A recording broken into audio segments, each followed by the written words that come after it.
আজকে আমি কথা বলবো কোনো পাকিস্তান বা বাংলাদেশের বিরুদ্ধে না, আমার নিজের দেশেই কিছু বাঙ্গু মার্কা লোকজন আছে তাদের বিরুদ্ধে।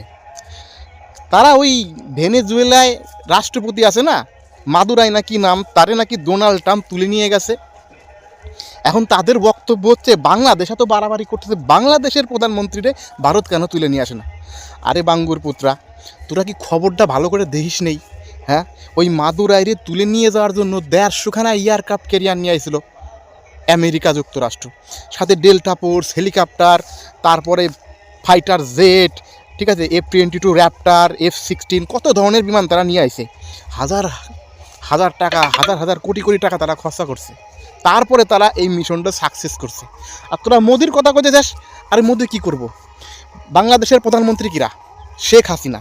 মোদির একটা প্লেন পাঠাইতে হয় নাই, কিছু করতে হয় নাই। কে ওই দেশের প্রধানমন্ত্রী তো আপনি সুরসুর করে মোদির কাছে চলে আসে। তাহলে এবার হিসাব কর, ডোনাল্ড ট্রাম্প আর মোদির মধ্যে তফাৎটা কি? ডোনাল্ড ট্রাম্প কোটি কোটি টাকা খরচ করে এয়ারক্রাফট ক্যারিয়ার দিয়া, ফাইটার প্লেন দিয়া যুদ্ধ করে তারপরে নিয়ে আসছে। আর মোদির এত ইন্টেলিজেন্ট বুদ্ধি যে ওর কিছুই লাগে নাই।